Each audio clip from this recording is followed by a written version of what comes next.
Hi, welcome back to the channel. Have you ever sworn you remembered something only to find out it never happened?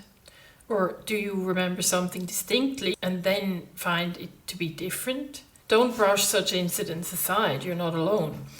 What if such apparent false memories point to something deeper, like alternate realities or a glitch in our universe? In Mandela Effect, Collective Memory and Alternate Realities, the author Alice Mizelle delves into this bizarre phenomenon that has left people questioning reality. In this video, we'll look at her arguments, separating psychological facts from metaphysical speculation. So, does the Mandela effect prove alternate realities, or are our brains just playing tricks on us? Let's find out.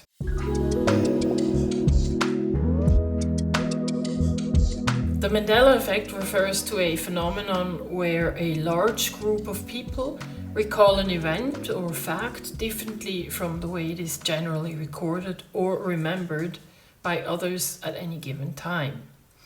The term was popularized in 2009 by Fiona Broome after she and many others remembered Nelson Mandela dying in prison during the 1980s, even though he was released and later became president of South Africa. This phenomenon is often discussed in relation to the fallibility of memory, collective recall, or alternative realities such as parallel universes.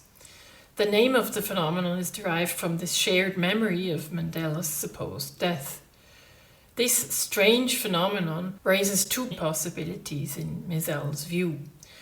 First, could large groups of people simply misremember the same thing due to how our memory works? Or are they tapping into memories from a parallel universe?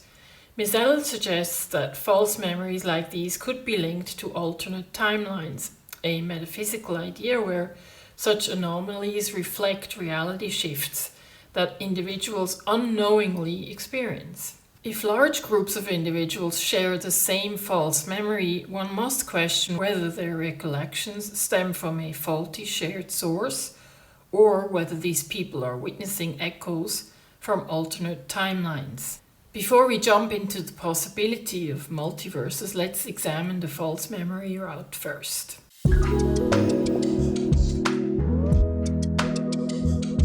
On the psychological side, Mizelle digs into cognitive science to explain false memories. Human memory is not a perfect recording device. It's more like a patchwork reconstructed every time we try to recall an event. Our brains reconstruct memories, often filling gaps with plausible information, leading to distortions over time. Cognitive biases such as confabulation and source confusion could explain these collective false memories. The reconstructive nature of memory opens the door to errors.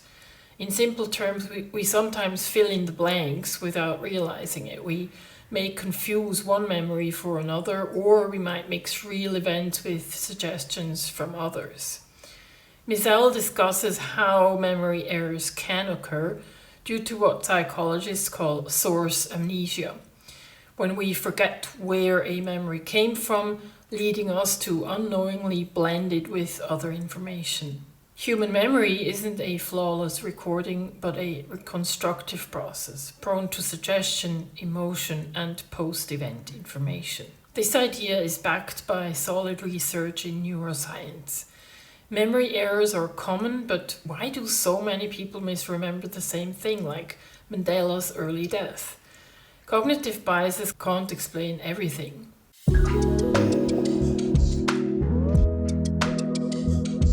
Let's take a look at 4 popular examples that have people questioning their recollections.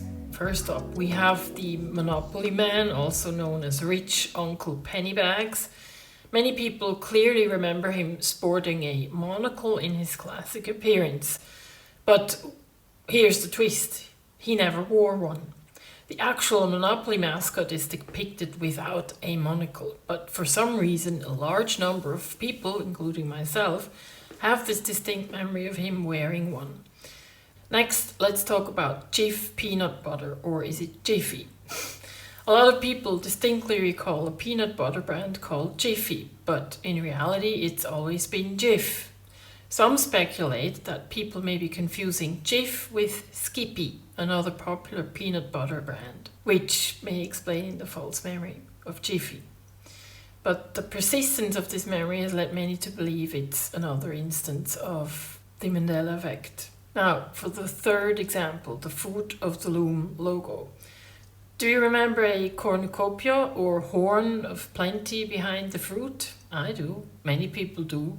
But the fact is, the logo never featured a cornucopia, just the fruit itself. This widespread belief of a cornucopia being part of the logo is one of the most debated Mandela Effect examples. Some even feel certain they saw it on packaging and commercials in the past, but it simply doesn't exist in any official versions. Finally, let's talk about Skechers, the shoe brand. Again, a large number of people remember the brand being spelled with a T, as in Skechers, but the official spelling has always been Skechers without the T. This Mandela Effect example has puzzled many, with some even swearing they've seen the T in the logo on boxes and advertisements. But once again, the official records show otherwise.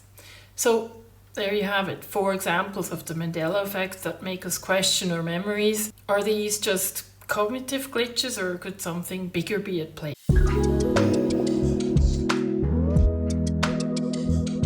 There is a more speculative and fascinating part in Mizelle's book. What if the Mandela Effect isn't just a cognitive glitch, but a peek into alternate realities? Here she takes inspiration from quantum mechanics and multiverse theories. The possibility of alternate realities has fascinated scientists and philosophers alike.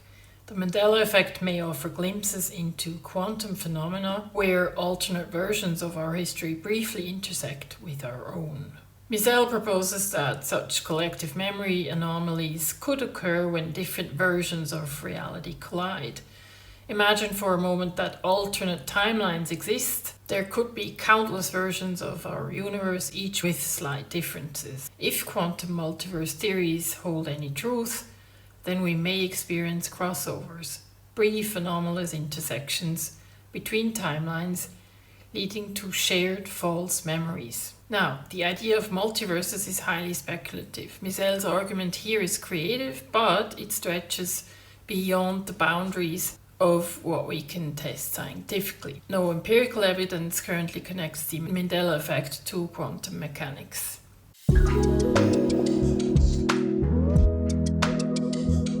Mizelle doesn't stop at psychology and quantum physics. She ventures into the philosophical implications of the phenomenon. If entire groups of people can misremember major historical events, it begs a critical question.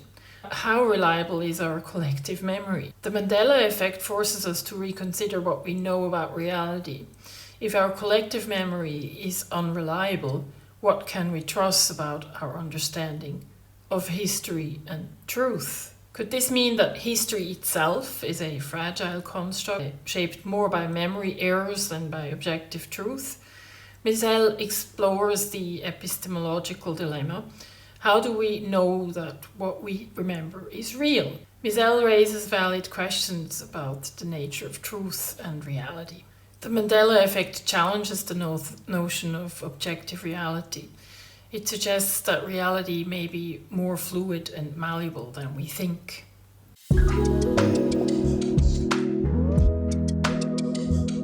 So what do we make of all this? Sorry, I can't give you a conclusive answer. Mizelle presents 2 key ideas. First, that the Mandela Effect could be a psychological phenomenon rooted in the quirks of human memory. And second, that the false memories might suggest something more profound, perhaps even alternative realities.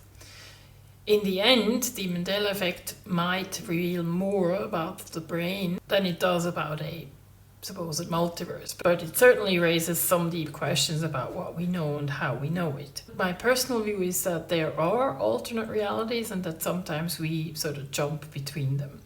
I have no explanation for this view, and to my knowledge, there is no mainstream scientific explanation available at this time. People sometimes refer to a particular interpretation of quantum mechanics, the so-called many-world interpretation, to explain the Mandela Effect, but apparently that is wrong. The Mandela Effect implies that people might have cross-branch memories or glimpses of alternate timelines, but the many-world interpretation of quantum mechanics maintains that different branches of reality are entirely separate and inaccessible once they diverge. There is no mechanism within the many-world interpretation for switching or remembering details from alternate branches. This bugs me, and I thought it might be worthwhile to look into various interpretations of quantum mechanics next.